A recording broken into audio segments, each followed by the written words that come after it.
Hey everybody, it's Anjalina again, and this is our fourth and final little video with me in Ayurveda kitchen, Soul Spices kitchen.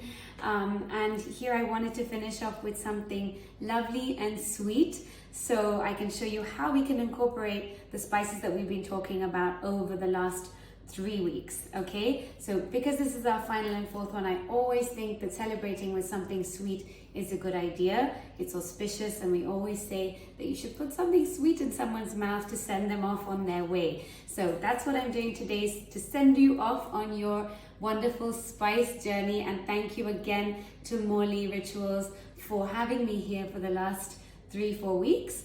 And I'm so glad that we'll be able to do this and contribute to a really lovely cause.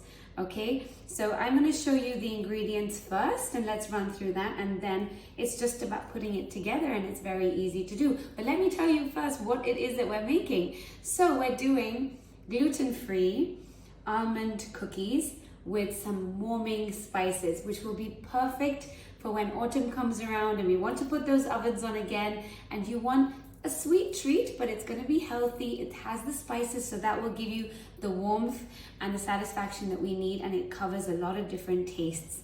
So Ayurvedically, it works. Okay, so here we go with the ingredients.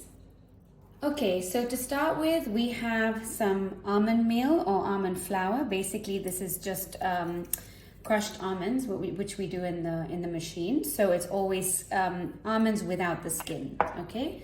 Then here we've got some buckwheat flour, some Himalayan salt, and some baking soda.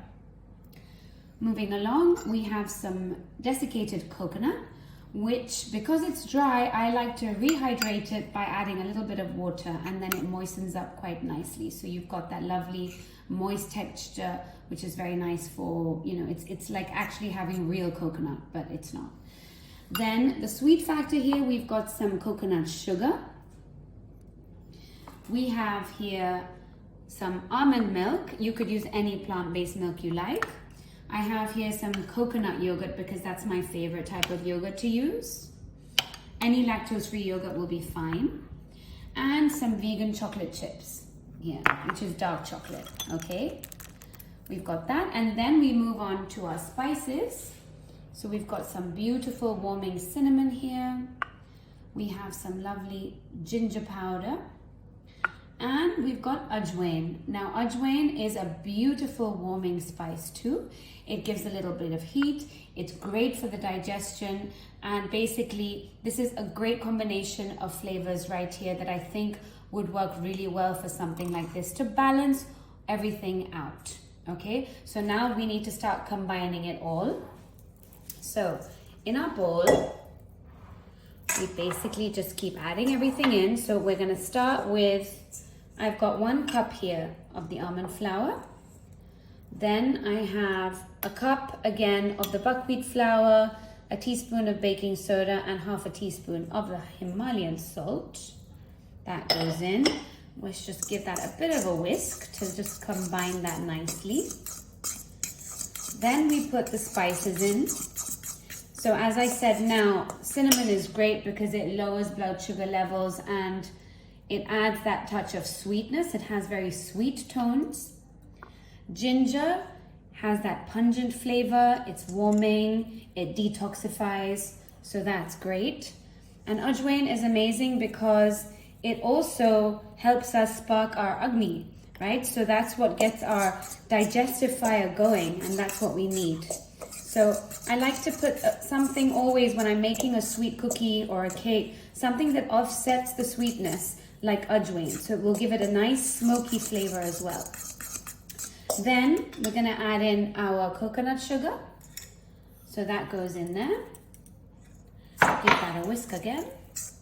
And as you can see, it's not a great quantity of coconut sugar. So the coconut sugar is about half a cup. And for the spices, you can add as much as you like. I put about a teaspoon of each. So that's there. And then we have the desiccated coconut going in. This will give us our cooling sweet factor, which is lovely. and it gives us a lovely texture as well to the cookies. So we combine all of that. Now we add our liquids. So as you can see, it might be a little bit lumpy, but that's okay. I don't mind it having a bit of texture. So this is the almond milk going in now. So that is half a cup of almond milk plus half a cup of coconut yogurt. So we just want to get all of that in. And this batter should be quite thick so that it is able to form into the balls for the cookies.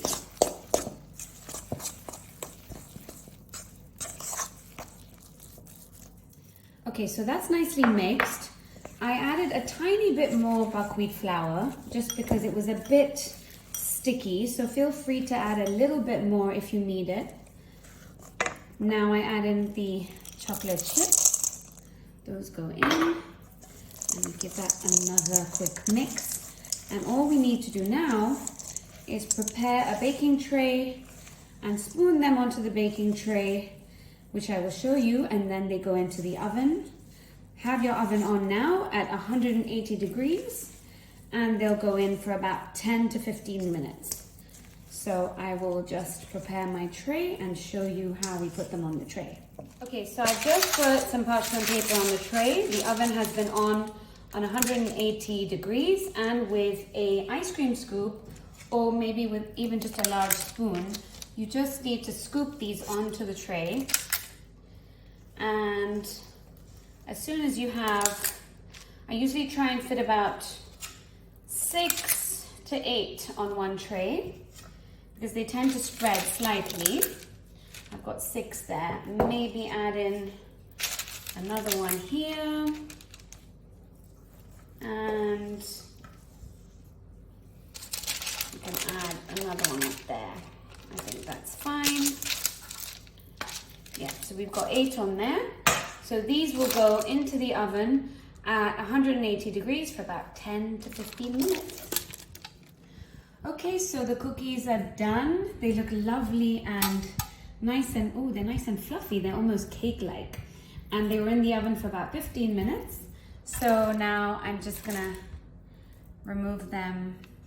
They're a little bit too hot now to try, but I'm just gonna break one to show you. And it smells amazing in here. So not only are you gonna get the benefits of eating the cookies, but your whole kitchen is gonna smell beautiful. Anything that involves spices is a good thing, as we know. And so I think these will be something that the whole family will enjoy. So these are my almond spiced cookies. I'm gonna show you one. Oh, that's nice. It's cake-like, it's lovely, and I think it's something that would be amazing with a cup of tea, as I have here. They're a little too hot, so I'm not gonna eat them right now. But yeah, that was my little sweet treat to end our 4-week stint with Molly, and I really hope that you are now on the path to discovering more spices in your kitchen, in your lives, and knowing that spices are so good for you. I'm so glad and happy that I could be here to share these moments with you. If you ever need any more recipes, or if you want to join any of my cooking courses, do contact me. We start some in September. They're all online, so wherever you are in the world, you are invited to Soul Spices Kitchen. Thank you once again, Molly. It's been a wonderful experience. Please use spices, wherever you are in the world. They're so healing, they're so calming, and now for September onwards, we're going to need a lot more of that. So thank you again so much, and we'll see you again soon. And I'm very happy that we were able to support such a wonderful cause. So thank you, Molly. Thank you so much. See you soon.